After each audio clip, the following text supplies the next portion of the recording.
kapal dagang dari Seborang, syarat muatan kayu meranti. Dari jauh ataupun dari Malaysia ambo datang, ingin berjumpa sanak saudara yang sangat-sangat baik hati. Boleh? Jadi pantun ambo yang kedua ialah pantun ni pun yang tadi disebutkan tadi, dari Kochi sampai ke Godang, sini sebut Gadang ya. Gadang. Dari Kochi sampai ke Godang, belajar ilmu agama sampai kau mati. Okey? Nak ambo datang dari Seborang, nak berjumpa sanak saudara yang jauh di mata tapi dokek di hati. Boleh ya? Faham tak? Faham. Dokek di hati, jauh di mata, dokek di hati. Faham ya? Faham. Okey. Muslimin dan muslimat, saudara dan saudari, ibu-ibu dan bapa-bapa yang saya muliakan. Saya di sini, saya ingin berkongsi ada 5 pesanan arwah mak saya. Saya cakap dalam bahasa Negeri Sembilan boleh Ada 5 pesanan arwah mak saya, dan mak saya ni pun orang berniaga. Nego faham? Orang berniaga. Berniaga. Manggaleh. Orang berniaga. Dan bapak saya pun orang berniaga. Dan sekarang ni mak saya dah meninggal dunia, diganti oleh abang saya. Abang saya belajar sampai universitas tapi berniaga juga. Jadi mak saya pesan, dia kata, orang tanya dengan dia, nama mak saya, orang panggil dia Kak Mbok, orang panggil dia, "Mbok, macam mana kau nak berjaya? Macam mana kita nak berjaya dalam perniagaan ni? Macam mana kita nak berjaya?" Mak saya kata, "Sonang ya." Sonang faham? Sonang ya, senang ya kan? Gampang je. Sonang ya. Yang pertama mak saya kata, kalau nak berjaya dalam perniagaan, kau buik ya.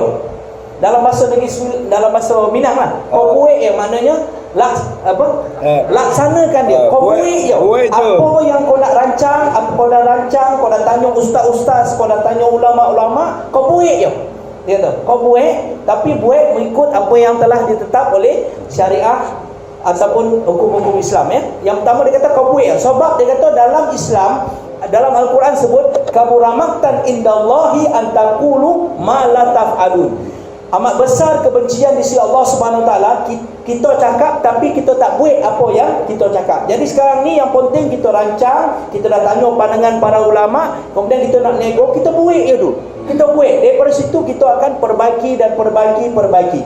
Itu yang pertama. Saya pendek je Yang pertama Kemudian waktu kita nak buat tu, yang pertama sekali mak saya pesan, dia kata, daripada Ibnu Sunni radhiyallahu anhu, dari Nabi SAW, dia kata baca yang daripada Ibnu Sunni, daripada Anas, dan daripada Ibnu Sunni dari Anas radhiyallahu anhu dari Nabi SAW, barang yang menyebut, barang siapa yang membaca auzubillahi minasyaitonirrajim, maka dia akan dipelihara, dia baca pada waktu pagi, dan dia akan terlindung daripada gangguan jin dan syaitan sampailah ke petang. Jadi sebagai orang nak nego, pertama sekali sebelum dia masuk kodai dia kata mula-mula sekali bacalah auzubillahi minasyaitonirrajim. Ini simple ya, saya cakap yang simple ya. Saya tak cakap yang besar-besar, yang tinggi-tinggi itu nanti Dr. Wisnu cakap lah. Saya cakap yang mudah. Yang pertama mak saya kata yang poin buat ya, pergi ke kodai, dia kata baca auzubillahi minasyaitonirrajim. Itu kita akan terpelihara daripada gangguan syaitan. Kalau ada orang nak syaitankan kita, nak nego, nak bagi perniagaan kita tak dapat keuntungan, maka bacalah auzubillahi minasyaitonirrajim, maka syaitan akan lari. Rupanya saya cek dalam hadis pun ada menyatakan daripada Ibnu Sunni tadi, dari Anas, dia kata siapa yang membaca auzubillahi minasyaitonirrajim pagi, dia akan terpelihara sampai ke petang. Itu yang pertama Yang kedua, mak saya kata kalau nak berjaya dalam perniagaan ni, dia kata, saya dah cakap ni, mak, saya dah buat dah apa yang mak suruh tapi tak berjaya pun. Mak saya kata itu baru yang pertama. Ada yang kedua. Ada yang kedua. Ada. Faham ya setakat ni? Ada. Yang kedua, mak saya kata ialah buat dengan betul. Buat dengan betul. Buat dengan betul. Apa yang kau nak berniaga tu, kau kena buat dengan betul. Maknanya kena ada rancangannya, kena ada strateginya, kena ada lokasinya, kena ada apa produk yang kita nak buat ya. Jadi dia kata buih dengan botol ya. Okey, buih dengan botol ini mak saya kata bila kau dah sampai ke kedai kau, dia kata lepas baca auzubillahi minasyaitanirrajim, dia kata kau baca bismillahirrahmanirrahim. Lepas auzubillah baca bismillah. Rupanya saya cek dalam hadis pun ada. Dalam hadis yang diriwayatkan oleh Abu Daud radhiyallahu anhu dari Nabi sallallahu alaihi wasallam, dia kata setiap pekerjaan yang tidak dimulakan dengan bismillahirrahmanirrahim kurang barakahnya. Jadi kalau nak mulakan perniagaan, baca bismillahirrahmanirrahim. Benda ni mudah, gampang, tapi kita tak buat. Itu masalah kita tak buat. Baca bismillahirrahmanirrahim. Okey. Saya bagi satu cerita benar. Cerita benar faham ya? Benar. Cerita benar. Cerita yang benar, cerita yang benar. Orang Minang Malaysia sebut cerita benar. Cerita benar ataupun cerita benar. Cerita ini cerita yang benar tentang kehebatan bismillahirrahmanirrahim. Boleh cek nanti bapak-bapak, ibu-ibu sekalian boleh cek dengan Google pada tanggal 17 Disember 2008 keluar dalam surat khabar koran keluar dalam surat khabar ataupun koran di sana utusan Malaysia, ada seorang manusia namanya Cik Ibrahim Cik Abdullah. Cik Ibrahim Cik Abdullah ni seorang peniaga daripada Terengganu ataupun Kemaman Terengganu. Apa yang terjadi ialah pada satu hari dia tinggalkan kedai, dia balik ke kampung isteri dia tinggalkan kedai 3 hari. Faham tu? Faham minta maaf saya tanya situ takut bahasa Minang Malaysia lain sikit dengan Minang sini kan. Dia kata dia tinggalkan kedai 3 hari. Kemudian lepas 3 hari dia balik, tiba-tiba dia tengok kedai dah berselerak. Dia masuk dalam kedai, dia tengok alamak ada seorang manusia. Ada manusia rupanya dalam kedai tu. Dia pun tanya, kau siapa? Dia kata, aku pencuri. Pencuri sini pandai? Faham? Aku pencuri lah. Dia kata, kalau kau dah pencuri, kau dah curi barang aku, kenapa kau tak lari? Kau duduk dalam kedai aku. Dia kata, tuan, saya 3 hari yang lalu saya dah ambil semua barang-barang dalam kedai tuan, tapi saya tak boleh keluar daripada kedai tuan. Apa rahsia yang tuan buat? Dia kata, apa rahsia? Dia kata, saya tak ada apa-apa rahsia. Cik Ibrahim Cik Abdullah ni kata, melainkan setiap pekerjaan yang aku lakukan bermula dengan bismillahirrahmanirrahim. Aku nak keluar rumah, aku baca bismillahirrahmanirrahim. Aku nak masuk rumah, aku baca bismillahirrahmanirrahim. Itulah rahsia aku, tak ada yang lain, dia kata. Jadi keluar, cerita dia ni keluar dalam koran di Malaysia 17 Disember 2008. Kalau tak percaya, cek dalam ada Cik Ibrahim Cik Abdullah, seorang peniaga daripada Kemaman.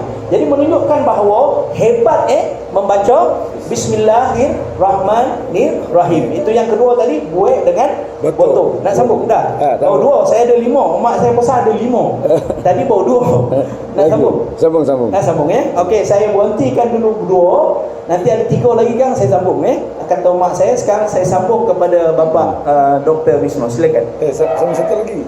Sambung satu lagi. Okey, satu lagi lah. 3. Baru dia semua mak saya pesan kalau nak berjaya dalam perniagaan ada 5. Yang tadi baru 2. Okey, yang ketiga, mak saya pesan kalau nak berjaya, mak saya kata saya dah buat dia tapi tak berjaya lagi. Saya dah buat dengan botol tapi tak berjaya lagi. Mak saya kata itu baru 2. Ada satu lagi, yang ketiga. Apa yang ketiga? Yang ni yang paling penting. Mak saya kata kalau nak berjaya, yang nombor 3 ni kau kena buat botol-botol. Dia kata buat betul-betul.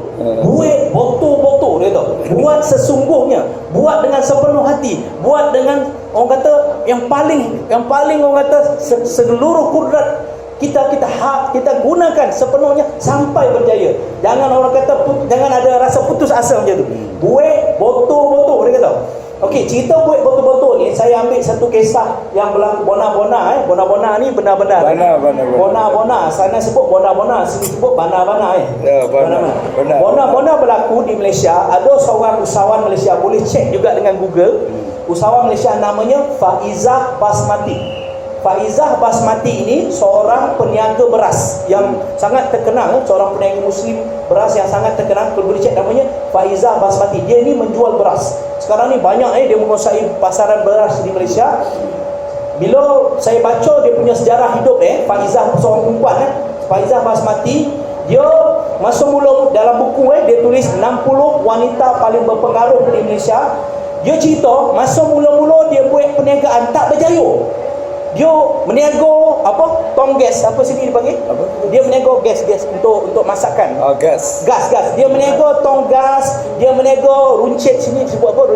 Runcit, kedai runcit. Sembako. Sembako kan. Yeah. Dia meniaga semua tak berjaya. Dia kata dah cuba macam-macam tak berjaya. Dia kata apa masalah Faizal Pamati kata apa masalah?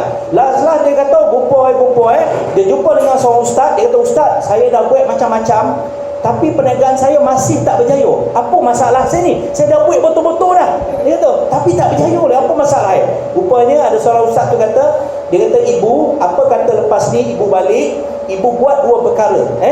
Yang pertama dia kata, bangun pagi semayang sunat tahajud. Bangun pagi semayang sunat tahajud. Dia kata itu kekuatan bagi orang Islam, itu kekuatan bagi orang yang nak buat perniagaan. Jadi yang pertama, lepas itu dia bangun tahajud. Bangun tahajud ni, semayang tahajud ni sebelum solat subuh. Bangun tahajud, dia buat betul-betul. Ya Allah, dia kata, tolonglah aku ya Allah, aku nak meniaga, aku nak bagi anak cucu aku berjaya, aku nak tolong orang lain meniaga. So dia buat, mula dia buat tahajud. Kemudian yang kedua, ustaz tu kata, ibu jangan lupa setiap hari semayang sunat duha. Dia kata Nabi selalu buat 2 rakaat, Nabi pernah buat sampai 12 rakaat, tapi menurut riwayat daripada Aisyah, dia kata Nabi selalu buat 4 rakaat. Jadi setiap hari dia buat semayang duha, tak pernah berhenti sebelah tu. So selepas daripada dia buat semayang tahajud, kemudian dia teruskan dengan semayang sunat duha. Semenjak itu perniagaan dia terus menjadi, sampailah pada hari ini Faizah Basmati merupakan peniaga beras yang sangat berjaya, seorang wanita peniaga beras yang sangat berjaya di Malaysia.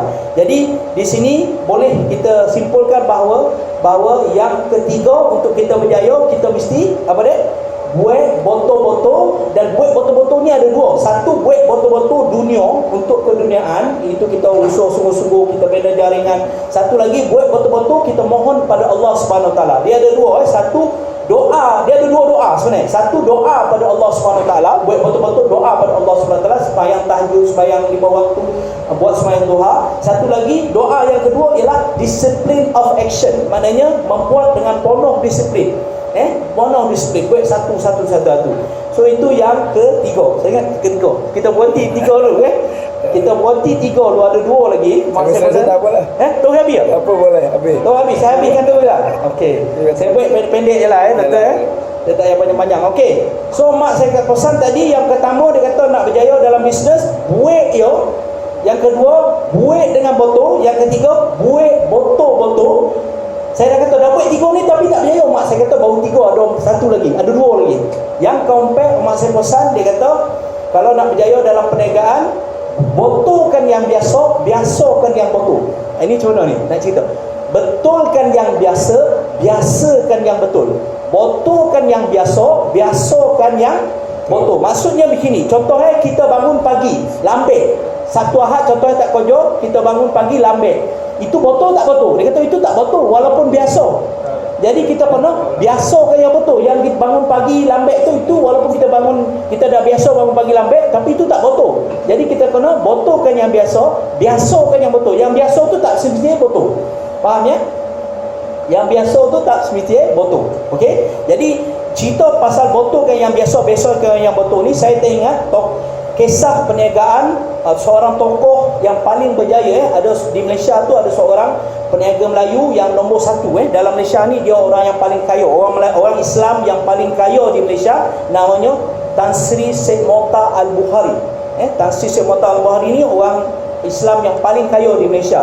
Orang pernah tanya dengan dia, dia kata apakah rahsia yang menyebabkan dia berjaya. Dia kata dia ingat pesanan omak Faham tak? Omak tu omaknya Dia ingat pesanan omak pesan, mula-mula dia buat perniagaan, dia dapat untung. Omak kata 50% daripada keuntungan tu kau kena bagi sedekah kepada orang yang memerlukan, orang miskin, anak yatim, fakir miskin dan sebagainya.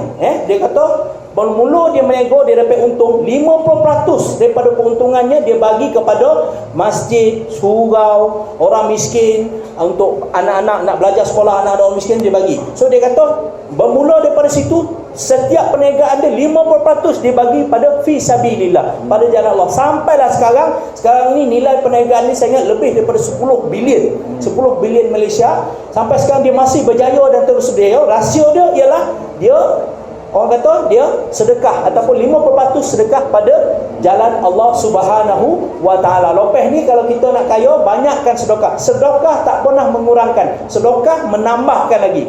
Jangan kita ingat, oh sedekah kan kurang duit aku. Tak boleh. Tak boleh, ini nanti kurang duit. Duit dah kurang sedekah. Jangan macam tu. Sedekah menambah, bukan mengurangkan.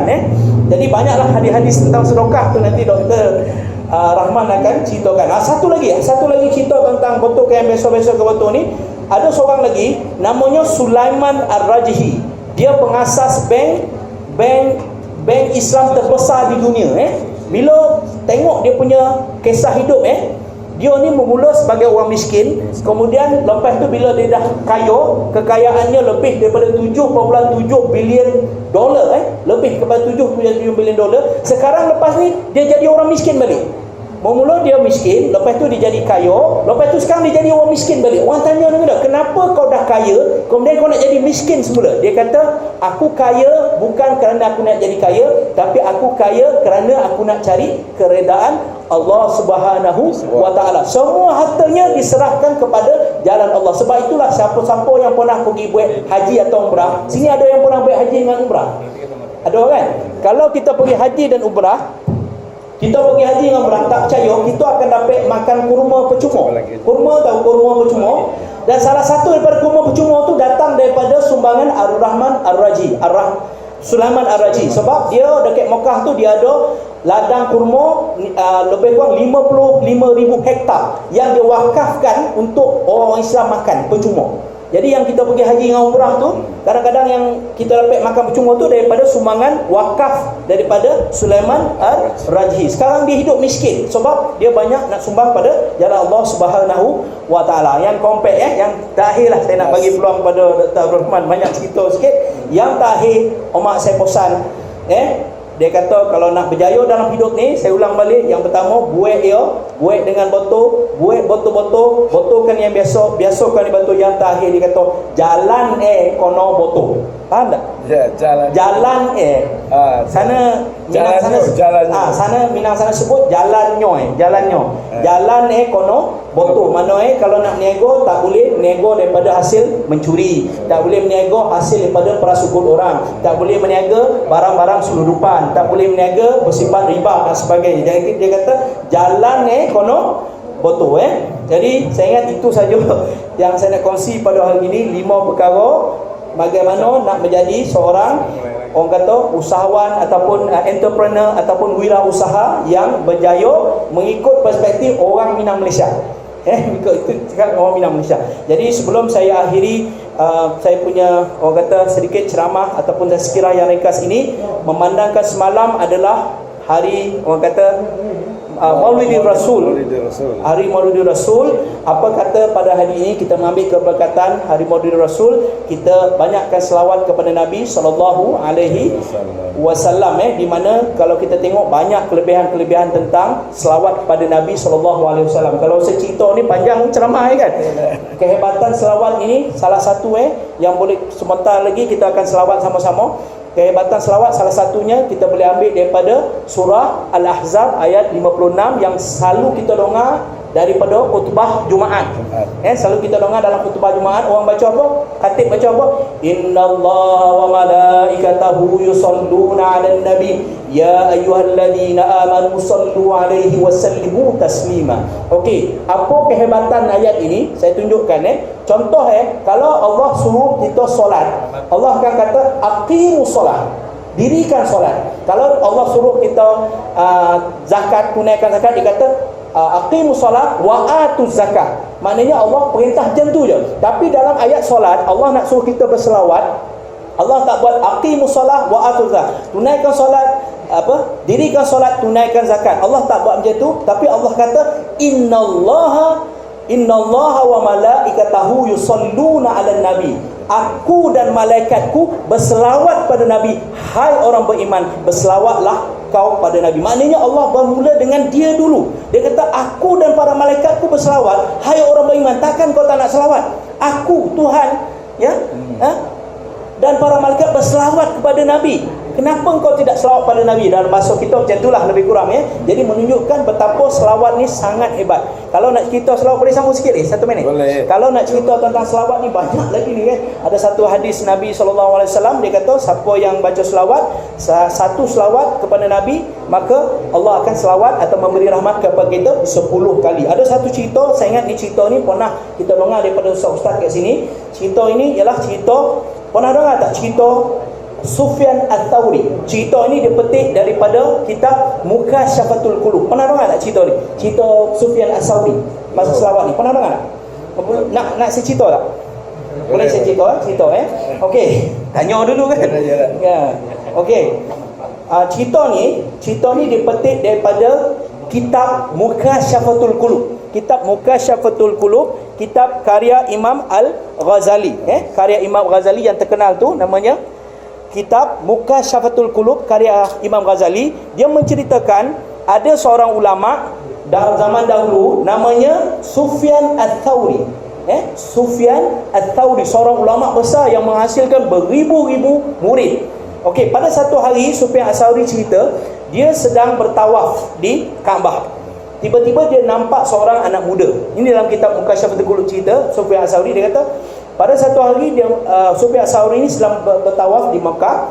Tiba-tiba dia nampak ada seorang remaja, seorang anak muda, dia bertawaf. Kita kalau setiap kali bertawaf, masa tawaf pertama ada doa tawaf kedua ada doa tawaf ketiga ada doa Tapi pemuda ni, tawaf pertama dia baca selawat pada Nabi, tawaf kedua dia baca selawat pada Nabi, tawaf ketiga baca selawat pada Nabi. Dia pun heran, apa konoi, kalau dalam bahasa Negeri Sembilan sana, apa konoi jang, apa konoi kau, apa konoi kau. Setiap kali selawat kau setiap kali bertawaf kau berselawat pada Nabi, sedangkan kita tawaf pertama tu ada baca-baca tertentu. Maka dia doket dengan pemuda tu, dia tanya, hai pemuda, kenapa kau selawat pada Nabi sedangkan kita ni tawaf ada doa-doa kan? Kemudian anak muda ni pun tanya, kau ni siapa? Dia kata, aku Sufyan Ats-Tsauri. Masya-Allah, dia kata Sufyan Ats-Tsauri ni seorang ulama besar, ulama hebat.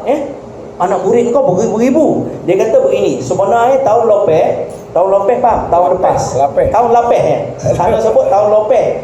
Dia kata sebenarnya tahun lepas ataupun tahun lepas aku bawa ayahku nak menunaikan haji ke umrah, lebih kurang macam itulah.